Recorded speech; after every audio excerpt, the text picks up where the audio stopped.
still have things that I'm thinking about, but I don't have anything that I want to make urgently. And that'll anger the algorithms, and I can't do that. So here's obligatory content. This is something that I wrote. Gender theism is the belief that everyone has an innate gender identity, similar to how some people believe in souls or star signs. The term TERF is to gender theism as the fair game policy is to Scientology. Once you have been branded a suppressive person or a TERF, it then becomes acceptable to do literally anything to you. Nazis, debatably, for legitimate reasons, are completely dehumanized in the popular culture. And we think that's taking a strong stance against Nazis, but it's actually kind of being them in a way. And I know there's a difference between punishing war crimes and genociding civilians, but there's a similarity between it as well, and probably more similarity than we'd like to be comfortable with. And to me, that's kind of the message of Inglourious Bastards, weirdly. Like, if you take it on a surface level of, this is a kind of pulpy action movie about World War II, then it's kind of just straight American propaganda. But, and I don't, think you should watch Quentin Tarantino's movies or whatever, but yeah, I think there's a decent argument to be made that the kind of Nazi-ishness, they have no humanity, we're going to just cut the fucking tops of their heads off, is done on purpose. And, there's the film in the film, which is, who enjoys the movie in Inglourious Bastards? The Nazis do. So, what does that say about us, kind of thing? I'm obviously not the first person to say this.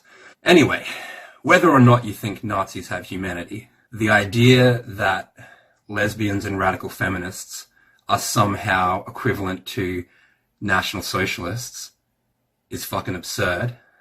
And the only time I can think of the left adopting that kind of thinking is in Red Scares, when they said being a communist was the equivalent of wanting to kill everybody. From what I understand, the Vancouver Rape Relief and Women's Shelter has been targeted by trans activists, specifically for being a female-only space. Their campaign has been carried out through violent intimidation, including nailing a severed rat's head to one of the buildings. In any other context, this would be seen as a clear case of male violence. But under the Holy Roman gender doctrine, to call it male violence would literally be another Holocaust. As far as I've seen, none of the mainstream LGBT organizations have condemned this violence. I don't know if anyone's condemned the violent attacks at Speaker's Corner either. These are two, clear examples of male violence within the movement. And it's why can't they condemn this? They love to self-police, They love to point out that someone's being racist. They love to point out that someone's being sexist. So why can't they acknowledge the male violence that's happening here? I would argue that it is because gender theism, the belief that everybody has an innate gender identity, is a secular neoliberal church. It's pseudoscientific cult thinking. And gender identity is basically the capitalist version of a soul or a star sign. And in turn, trans women are the new priests because they're male. Their word is the word of God. If they say they are women, then anything else must be blasphemy. To even look for objective proof is a sin. It's to be asking a bad question. You get the most benefit from it when you accept it on faith. If they say they're a woman, they're a woman. If they say the complete opposite 2 days later, then now that is the truth. Gender works in mysterious ways that aren't for us to question, simply to serve. But this apparent reverence for trans women is not because capitalism actually cares about trans women or anybody's ability to express anything. The apparent revenance is a result of the fact that capitalism currently needs the concept of gender identity to destroy women's spaces. It's the same kind of love that patriots have for the troops. Really loud, but pretty shallow and not really love when you think about it. Yeah, so that was what I'd written. I also wanted to do a plug for, you know what I'll do? Some community building. Let's go through the comments. Susan from Canton wrote, I love the censor sound over every single pronoun. Great video. Thank you. I'm glad that made some people laugh and wasn't just annoying to most of the people. KitKat22 wrote on the ContraPoints, the Young Turks and the weird race stuff. At 3 minutes 13, there are some pig parallels. There are some big parallels with transgenderism there, referring to M1's little snippet. Oops, bumped the camera. Everyone feels like they're on a boat now. Oh, someone came in to defend Vinnie Paz. Yeah, I don't know. I think I like.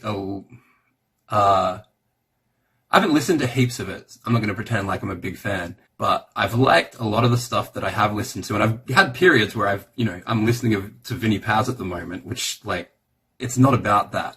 I just wanted to analyze what I thought was the unclear politics of that video. Anyway, thanks for dropping by. We both agree Vinny should succeed. Hexadecaroons are hexadecaroons. My God. Yep.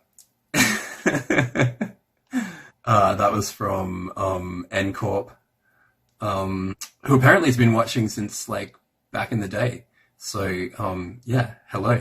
Oh well, there's a whole comment here from Delaney Stevens that I have to read. But yeah, thanks for that. We're having a discussion on the Dave Chappelle video if anyone wants to check that out. Yeah, Vosh looks like the Amazing Atheist. Yes, he does. But I kind of look like them both too, so it's glass houses and kettles and shit. One ponytail and a missed trip to the gym.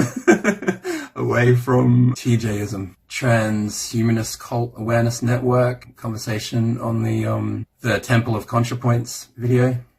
Pommy Bears letting me know that Magdalene Burns had died. Yeah, I knew that.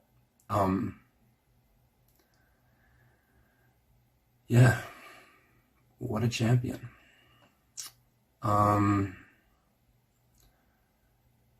Fash out. I had to call it a day, dude. Look, I wasn't looking for that discussion, I guess. And yeah, I just would like to sever things here and wish you all the best, dude. Some handle, writing about the, on the I'm embarrassed for Dave Chappelle video.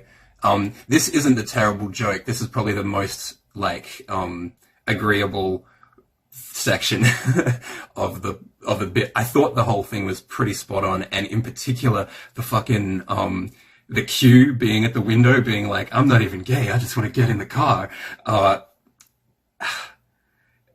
To say that is not current and cutting and relevant, because ContraPoints was trying to say that it was all just dated, essentially rehashing the South Park episode. But that was just the crudest, broadest part of the whole masterpiece, which I'm sure ContraPoints realizes.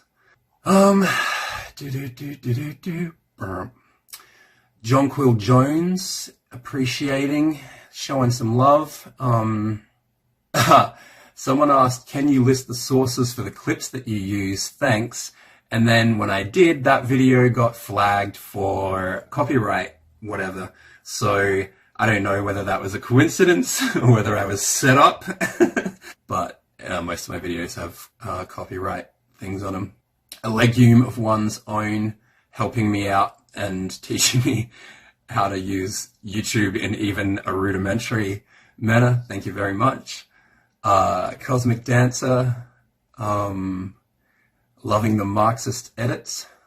Drew Smith, Champagne socialism is an apt descriptor for rich white males whose most passionate civil rights battle is for pronouns.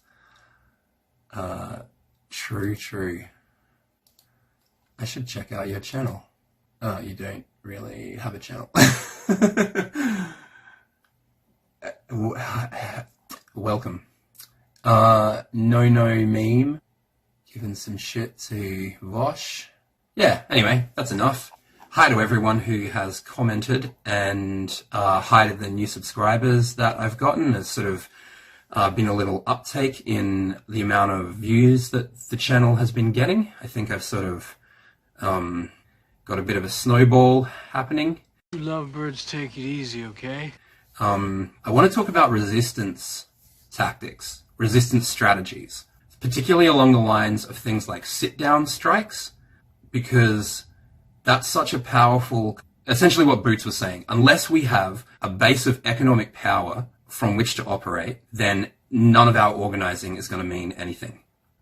So that's going to mean essentially starting unions again from scratch, which should, like, in our heads, we're like, oh no, from scratch. And it's like, well, if they did it in the fucking 20s, and you now have enough processing power to send a rocket to the moon in your phone, how is it that the organizational capacity is beyond us? And it's that it's not. It's that all the fucking organizing is never directed towards like mass class resistance. It's always directed to parliamentary fucking bullshit or lifestyleism. No one, yeah, it's not difficult. The difficult part of resisting through class consciousness and mass action is maintaining enough class consciousness to be able to see the world, in a sense, and like see what the forces are at play.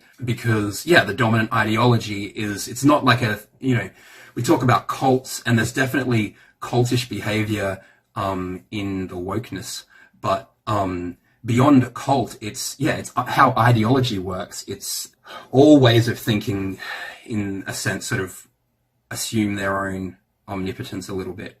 I guess that's a vague way to put that. Just had a mental blank, so I'm just going to run on to the next thing.